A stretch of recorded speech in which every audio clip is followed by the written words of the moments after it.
नमस्कार, आप सभी का स्वागत है प्रोजेक्ट बाय ऑनलाइन चैनल में।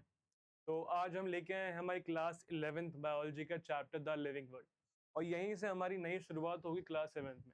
तो अभी अभी आप सबने या तो अपने 10th के एग्जाम पास कर चुके हैं, ठीक है, या रिजल्ट नहीं आया होगा अभी तक, I know, but still you are very determine कि तुम्हें साइंस ही लेनी है आगे जाकर। तो साइंस में जब हम बायो लेंगे तो हमारे पास जो पहला चैप्टर होता है वो ये होता है द लिविंग वर्ल्ड। अब ये चैप्टर जो है ना, ये बहुत ज्यादा इंटरेस्टिंग है। मतलब छोटा है बट ये ना हमें काफी कुछ सिखा देगा इस चैप्टर में। हम एक जो हम नई दुनिया में स्टेप लेने जा रहे हैं बायोलॉजी की, उसका बहुत ही पहला स्टेप जो है वो यही चैप्टर। तो ध्यान से पढ़िएगा, ठीक है। जहां भी आपको कुछ भी लगे डाउट, कमेंट सेक्शन में आप डाल सकते हैं, ठीक है। हम उस डाउट को एड्रेस करेंगे, बिल्कुल, ठीक है। तो चलो शुरू करते हैं। तो हमें इस चैप्टर में, पूरे पूरे चैप्टर में हमें क्या क्या पढ़ना है, देखो। पहले हम लेंगे व्हाट इज लिविंग। जैसा कि चैप्टर का नाम है द लिविंग वर्ल्ड। भाई लिविंग होती क्या चीज है, कुछ तो एक डेफिनेशन होती है कि लिविंग क्या होता है समझने के लिए। पता है ये सब चीजें ना बहुत कंफ्यूजिंग होती है, हमें डेफिनेशन जाननी जरूरी इसलिए क्योंकि हम उस चीज को डिफाइन कर पाए। लिविंग क्या होती है ये समझना भी थोड़ा सा मुश्किल है, तो हमको समझेंगे। छोटी मोटी चीज नहीं है। आप क्या बोलोगे कि लिविंग वो चीज है जो कि लिव यानी कि वो जी रही है, तो वो लिविंग है? नहीं, इसके पीछे बहुत सारे फैक्टर्स जो हैं वो पीछे में है, हम पढ़ेंगे आगे। आगे diversity in the living world. Living world जो है हमारा बहुत डाइवर्स है। अलग अलग टाइप के स्पीशीज के एनिमल्स, बहुत सारी चीजें हैं हमारी लाइफ में। सिर्फ हम ही नहीं है इस धरती पे, क्या सिर्फ हम है ह्यूमंस? नो, ह्यूमंस के अलावा बहुत सारे एनिमल्स हैं, सी एनिमल्स हैं, ठीक है। और उसके अलावा हमारे पास पेड़ पौधे हैं, ठीक है। सिर्फ और इतनी सारी चीजें, सब कुछ तो लिविंग ही है। इतना इतनी डाइवर्स है। अगर आप देखोगे, अगर आप जाओगे समुद्र के अंदर में, तो आप मछली को देखो तो मछलियों में आना कितने सारे टाइप के होते हैं मछलियां, राइट। छोटी मछली होती है, बड़ी मछली होती है, शार्क होती है, और ऑक्टोपस होता है, वो कितना अलग है जबकि वो भी सी में रहता है। तो सबके सब जो ये इतने सारे अलग अलग है ना, ये डाइवर्सिटी होती है लिविंग वर्ल्ड की। वाई वी नीड क्लासिफिकेशन, हाँ आगे आगे हम पढ़ेंगे। चीज होती है क्लासिफिकेशन नाम की चीज, हम उसकी जरूरत क्यों है ये भी हम देखेंगे। भाई क्लासिफिकेशन होती क्या है, उसकी जरूरत क्यों है, ठीक है। Basics of taxonomy. टेक्सोनॉमी बहुत ही इंटरेस्टिंग है भाई, बहुत। आप सबने ना अपनी छोटी क्लास में नाम पढ़े होंगे ऐसे ऐसे कि गाय को तो बोलते हैं बॉस इंडिकस, ठीक है। ऐसे भैंस को बोलते हैं बॉस बुबैलिस, सुना है। मैंगो को बोलते हैं मैंजिफेरा इंडिका। तो ये जो वर्ड्स, ये जो साइंटिफिक नेम्स हम सुनते हैं ना, ये टेक्सोनॉमी के अंदर ही आते हैं, ठीक है। मतलब नोमेनक्लेचर करते हैं, देन उनको हम बांटते हैं एक्सेस में। तो ये भी बहुत इंटरेस्टिंग है, पढ़ेंगे तो मजा आएगा कैसे कैसे बंटवारा होता है वगैरह वगैरह। टैक्सा क्या होता है, हायरार्की क्या होती है, कौन सी स्पीशीज कहाँ पे आती है, किस फैमिली के अंदर आती है, ये सब कुछ पढ़ेंगे। Concept of nomenclature and identification, ये जरूरी है बहुत। आपने सुना होगा कि अमेज़न के जंगल में या फिर समुद्र के बहुत ही नीचे बहुत सारे ऐसे जानवर हैं जिनको अभी तक आइडेंटिफाई नहीं किया गया। जरूर एक दिन ऐसा होगा, हम उन्हें ढूंढ के निकालेंगे, देखेंगे कि वो किससे मिलते हैं, फिर उनको कुछ नाम रखेंगे। तो नाम रखने को ही बोलते हैं हम नोमेनक्लेचर। और आइडेंटिफाई करते हैं पहले कि भाई वो किससे सिमिलर है, किससे अलग है, किस फैमिली के अंदर वो आ सकता है। ये सब चीजें इसका एक पार्ट होती है, ठीक है। तो चलो हम शुरू करते हैं अपना पहला स्टेप रखने की ओर। और हमारे पास में पहले ही एक सवाल आ गया, अरे वाह क्या शुरुआत है। सवाल है, इज वायरस अलाइव और non living? Are plants and animals completely different और सिमिलर? बिल्कुल ही अलग है या फिर बिल्कुल अलग नहीं है, थोड़ी बहुत सिमिलर है? Why do we even study living things? पढ़ते ही क्यों है हम इनको, क्या रीजन है इनको पढ़ने के पीछे? तो जो तीन सवाल आपको इस पेज पे दिख रहे हैं, ठीक है, ये सवाल ना आपकी जर्नी के लिए, आपकी क्यूरियोसिटी के लिए बहुत इंपॉर्टेंट है। तो मैं ये चाहूंगा कि आप इन सब सवालों के जवाब खुद ढूंढें, ठीक है। और आप कैसे भी ढूंढ सकते हैं, चैट जीपीटी, किसी एआई की हेल्प लीजिए, गूगल कीजिए, कैसे भी ढूंढिए, ठीक है। और इन सब के जवाब ढूंढ के आप प्लीज कमेंट सेक्शन में डालिए, ठीक है। मैं ये देखना चाहता हूँ कि आप बायोलॉजी को लेके कितने क्यूरियस हो, क्योंकि चीजें आगे तब बढ़ेंगी जब आप पहले क्यूरियस होंगे, ठीक है। और ये सवाल हालांकि बहुत टॉप लेवल का नहीं है, बट काफी इंटरेस्टिंग है। ठीक है, पहला देखो भाई, how wonderful is the living world. ये एक स्टेटमेंट है डायरेक्टली फ्रॉम आवर प्यारी एनसीईआरटी। उसमें बोला गया how wonderful is this living world. इसका मतलब क्या है भाई, कितना ही सुंदर है दुनिया हमारी। यहाँ पर कितने टाइप के एनिमल्स है, देखो एनिमल्स है, ये देखो कितने डिफरेंट टाइप के एनिमल्स होते हैं इसमें। सी में अलग होते हैं, मतलब एक्वेटिक जो होते हैं, लैंड पे अलग होते हैं, राइट।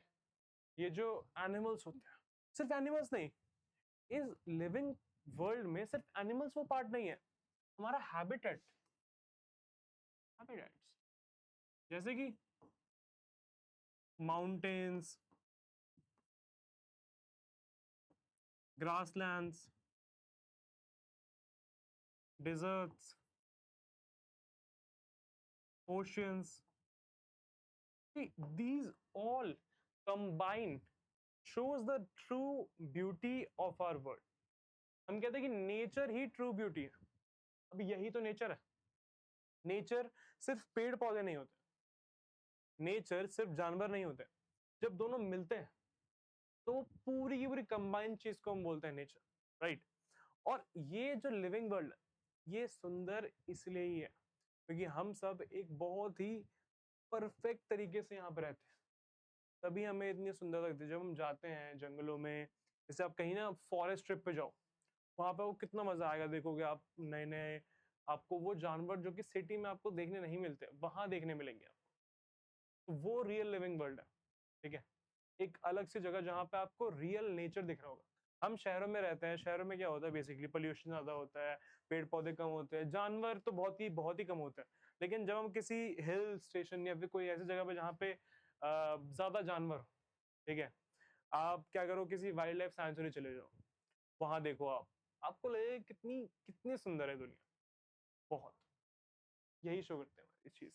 आगे, हाँ, एक और सवालों वाला पेज, इसके बारे में सोचो। व्हाट इज लाइफ, यार व्हाट मेक्स समथिंग लिविंग और नॉन लिविंग। अब पता है इसके अंदर में ना, इसके दो एस्पेक्ट्स हो सकते हैं। पहला तो क्या, कि हम ना इसको लेंगे बिल्कुल फिलोसफी की टर्म से, जैसे फिलोसफर्स बोलते हैं ना, व्हाट इज लाइफ, लाइफ क्या है। तुम्हारे हिसाब से जो लाइफ का मतलब है, क्या सबके हिसाब से वो सेम है, फिलोसफी। और दूसरा हमारे पास में एस्पेक्ट क्या है, वो है साइंटिफिक। तो यहाँ पे क्योंकि हम साइंस पढ़ रहे हैं, यानी कि बायोलॉजी पढ़ रहे हैं, और बायोलॉजी साइंस का एक पार्ट है, एक इंटीग्रल पार्ट है, तो इसलिए हम ये बोलेंगे कि हम बस साइंटिफिक पॉइंट्स पे ही डिस्कस करेंगे, हम फिलोसफी पे नहीं जाएंगे। अगर आप आगे आके फिलोसफी पढ़ते हैं तो आप उसके बारे में समझना, लेकिन अभी हम बस साइंटिफिक चीजों में बात करेंगे। आप सोचो लाइफ क्या है, लिविंग कोई चीज कैसे होती है। क्या वो इमोशंस को फील कर पाए तो वो लिविंग है, क्या वो सांस ले पाए तो वो लिविंग है, क्या वो चल पाए तो वो लिविंग है, क्या वो नाच के दिखाए तो वो लिविंग है। लिविंग चीजें होती कैसे हैं, सोचो क्या लगता है। बहुत सारे जवाब है इसके, लेकिन अगर हम बोले, हमें एक डेफिनेशन दे दो भाई आपकी, लिविंग क्या क्या होता है, तो लिविंग होने के लिए कोई चीजें ये शो करनी चाहिए। देखो, लिविंग ऑर्गेनिज्म शोज, ये पांच, ये चार है ना, चार चीजें वो शो करते ही करते हैं। पहला, ग्रोथ, लिविंग चीजें बड़ी होती हैं। मैंने कहा भाई मेरी जो चेयर है वो लिविंग है, अरे क्या चेयर बड़ी हुई, नहीं, चेयर तो उतने की उतनी है, तो वो लिविंग नहीं है। लिविंग चीज हमेशा क्या होती है, ग्रो होती है। आपको मैं तो बड़ा हो गया पूरा, अब तो मैं बढ़ ही नहीं रहा, क्या मैं लिविंग नहीं हूँ, ऐसा भी नहीं है। आपके बॉडी के अंदर सेल्स हमेशा ग्रो हो रहे होते हैं। जब भी आपको चोट लगती है वो चोट ठीक होती है, राइट, मतलब वो ठीक कैसे भी, सेल्स तो आप रीजनरेट हुए ना, ग्रो तो होती है, ग्रोथ होती है हमेशा। रिप्रोडक्शन, अगर कोई चीज रिप्रोडक्शन कर रही है तो ही वो लिविंग है। हालांकि इसके कुछ एक्सेप्शंस हो सकते हैं, पॉसिबल है, जैसे कि म्यूल की बात करें, म्यूल जो होता है, म्यूल, या फिर वर्कर भी जो होती है, ये सब जो होता है ये इनफर्टाइल होते हैं, या फिर कुछ अगर मैं मान लूं कि इनफर्टाइल इनफर्टाइल ह्यूमन कपल जो रिप्रोडक्शन नहीं कर सकते, वो भी लिविंग होंगे। कुछ सोल एक्सेप्शंस है हमारे पास में, कुछ एक्सेप्शंस हैं, जैसे कि म्यूल हो गया। म्यूल जो होता है वो दो स्पीशीज का कॉम्बिनेशन होता है, दैट्स वाई उसके अंदर में वो बायोजेनेटिक लॉ फॉलो नहीं करता और वो उसके अंदर में वो रिप्रोडक्शन नहीं कर सकता, वो इनफर्टाइल होता है। सेम टू सेम होता है जो अगर ह्यूमंस बहुत सारे होते हैं जो इनफर्टाइल होते हैं, नहीं उनसे रिप्रोडक्शन मतलब किसी भी कारणों की वजह से हार्मोनल इम्बैलेंस बहुत कुछ होता है, तो वो भी इनफर्टाइल हो सकता है। लेकिन इसका मतलब ये नहीं कि वो लिविंग नहीं है, कुछ एक्सेप्शंस हैं, बट कोई चीज बिल्कुल ही रिप्रोड्यूस नहीं कर रही हो तो वो लिविंग नहीं है ऑफकोर्स। जैसे कि मान लेते हैं हम बात करें एक पहाड़ की, तो पहाड़ तो ऐसा नहीं है कि दो पहाड़ मिलेंगे एक छोटा पहाड़ पैदा हो जाएगा, ऐसा नहीं होता है ना। मेटाबॉलिज्म, मेटाबॉलिज्म का मतलब क्या होता है, आपके अंदर में केमिकल रिएक्शंस हो रही होती है, बहुत सारी केमिकल रिएक्शंस हो रही होती है, अगर वो हो रही हैं तो मतलब आप लिविंग हो। रिस्पॉन्स टू एनवायरमेंट, अगर मान लो इन्वायरमेंट में जो चीजें हो रही हैं उससे मैं रिस्पॉन्स कर रहा हूँ तो मैं लिविंग हूँ। इन्वायरमेंट में हीट बढ़ गई, मुझे गर्मी लग रही है, मैं लिविंग हूँ। मैं बोलता हूँ ना भाई कि पंखा चला दो, बहुत गर्मी बढ़ गई है यहाँ पर, ठंडा पानी पी लेता हूँ वगैरह वगैरह, लेकिन क्या चेयर मुझसे बोलती है कि भैया पंखा चला दो प्लीज? नहीं बोलती ना, क्योंकि उसको रिस्पॉन्स नहीं कर सकती वो इन्वायरमेंट से। Next, diversity in the living world. अब पता है कितनी अजीब होगा हमारे आसपास ना, कितनी ज्यादा ह्यूज वैरायटी ऑफ ऑर्गेनिजम्स है, मतलब बहुत सारे अलग अलग ऑर्गेनिजम्स। अगर आप घर से बाहर निकलोगे आपको दिखेंगे, आपको मच्छर दिखेगा, मक्खी दिखेगी, ड्रैगन फ्लाइज दिखेंगे, डॉग्स दिखेंगे, कैट्स दिखेंगी, काउस दिखेंगे, ठीक है। थोड़ा सा जाओ जंगल की तरफ तो शेर दिखेगा, हाथी दिखेगा, राइनोसरस दिखेगा, कितने सारे different different variety of organisms हमारे आसपास रहते हैं, और इसी वैरायटी को बोलते हैं हम डाइवर्सिटी।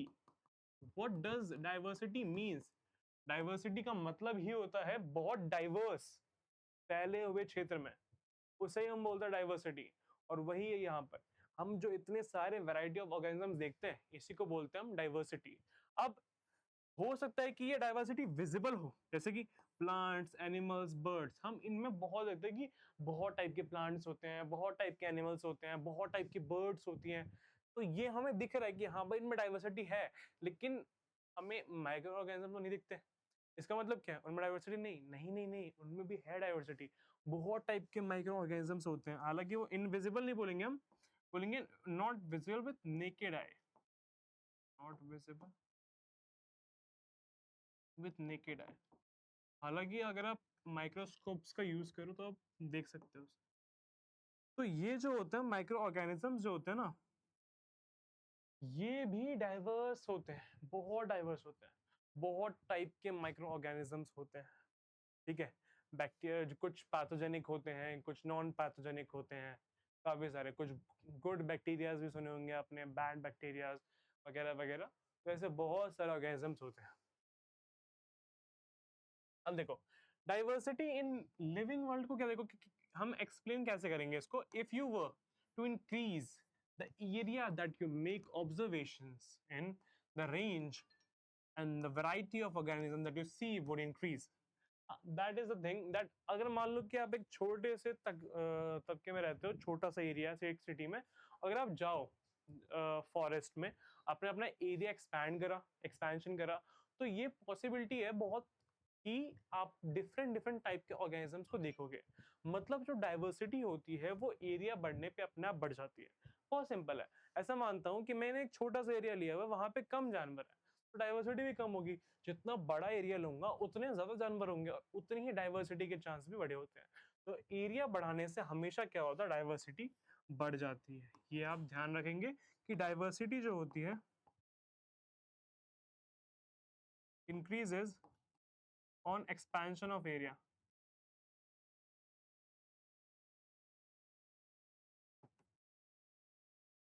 ठीक है।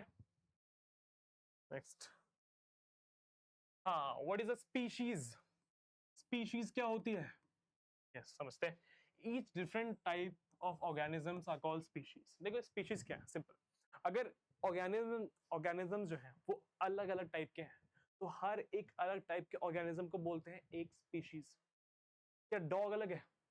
ये कोई, मैं बहुत सिंपल यहाँ पे लिखा हुआ है, क्या तुम डॉग और कैट और मैंगो को आपस में इक्वल बोल सकते हो? नहीं, क्योंकि ये सेम स्पीशीज के नहीं है। डॉग अलग है, कैट अलग है, और मैंगो तो बहुत ही अलग है। तो स्पीशीज का मतलब क्या होता है? डिफरेंट डिफरेंट काइंड के ऑर्गेनिजम्स, इन्हें बोलते हैं हम स्पीशीज। इसके बारे में अभी हम आगे और पढ़ेंगे, जब हम टैक्सोनॉमिक कैटेगरीज को पढ़ेंगे तब स्पीशीज को हम और डिटेल में पढ़ेंगे, ठीक है। अभी आप इतना जान लो कि स्पीशीज क्या होती है, डिफरेंट काइंड ऑफ ऑर्गेनिजम्स, अलग हो, उन्हें बोलते हैं स्पीशीज। जैसे कि हम क्या है, हम ह्यूमंस हैं, हम एक स्पीशीज है। अगर मैं बात करूं गोरिल्ला की, तो वो अलग स्पीशीज है, हम अलग स्पीशीज है, समझ गए। हालांकि सिमिलैरिटीज हैं बट अलग है ना, डिस्टिंक्ट है बिल्कुल। What is biodiversity? Oh, great topic. Biodiversity is the number and types of organisms on earth. What is biodiversity? देखो, जितने अलग अलग number of types of organisms हैं, जैसे कि देखो, बायो मतलब बायोलॉजी, बायोलॉजिकल बीइंग्स, और डाइवर्सिटी मतलब डाइवर्स।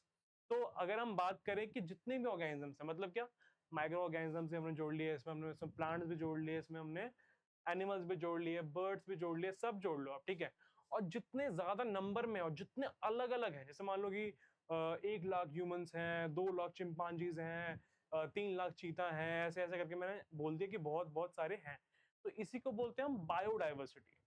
बायोलॉजिकल बीइंग बहुत डाइवर्स है, अलग अलग टाइप्स के भी हैं, और बहुत ज्यादा अमाउंट में भी है, मतलब बहुत ज्यादा क्वांटिटी में भी है, ठीक है।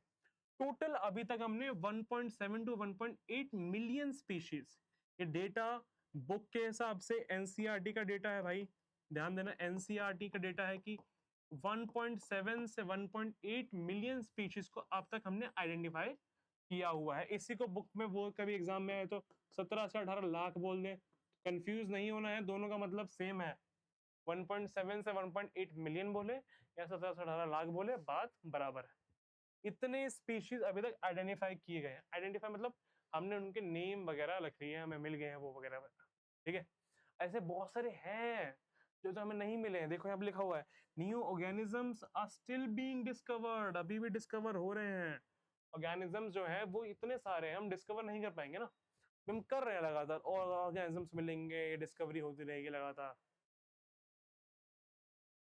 नेक्स्ट प्रॉब्लम, हाँ अब पता, ऑर्गेनिजम्स मिल तो रहे, लेकिन हमारी लाइफ में ना एक बहुत बड़ी प्रॉब्लम आ रही है, धीरे धीरे ना वो प्रॉब्लम आ रही है हमारी लाइफ में। वो क्या है कि ऐसा मान लो कि मैं बात करता हूँ एक ऑर्गेनिज्म जो है, उसको मैं अपने यहाँ पे कुछ और बोलता हूँ, आप कुछ और बोलते हो, दूसरे देश का बंदा उसे कुछ और बोलता है, ठीक है।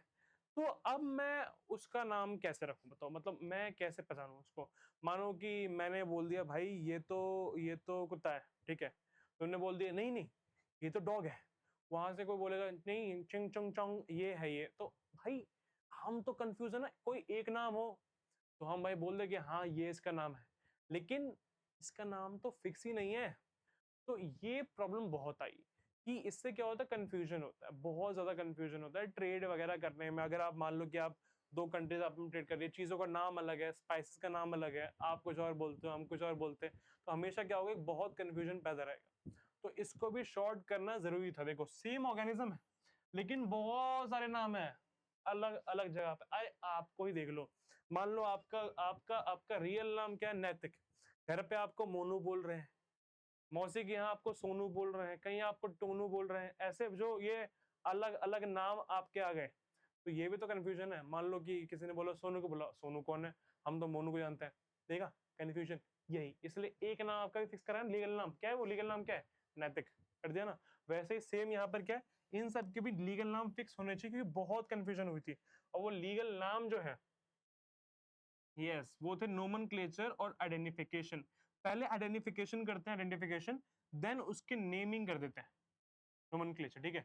नीड फॉर स्टैंडर्डाइजेशन, बहुत नीड थी स्टैंडर्डाइजेशन की, कि सबके नाम स्टैंडर्ड हो, ये बहुत जरूरी है। क्यों? क्योंकि same organism should have same name world wide, एक ऑर्गेनिज्म का एक ही नाम होना चाहिए फिक्स।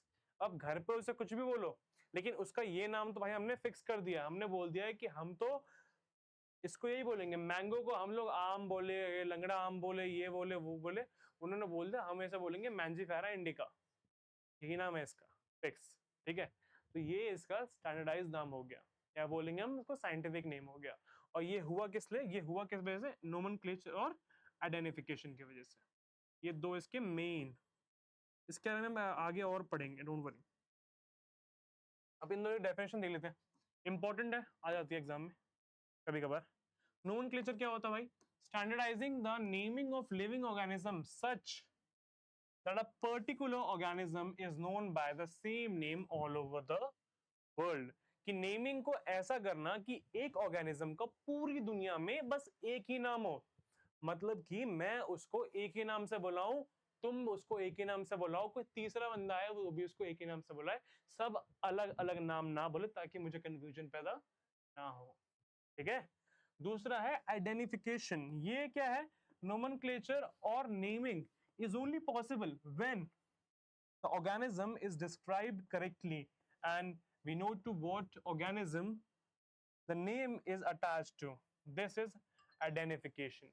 देखो होता क्या है, हम किसी का भी नाम कब रखेंगे, जब हमें पता हो कि वो ऑर्गेनिज्म जो है वो कैसा है, उसकी आंखें नीली हैं, सर पे बाल है कि नहीं, हाथों में फर है कि नहीं, बॉडी का एनाटॉमी कैसी है, स्ट्रक्चर कैसा है, इन सब के बेसिस पे काफी सारे बेसिस है, उसके हिसाब से उनकी नेमिंग की जाती है। ठीक है, अब नेमिंग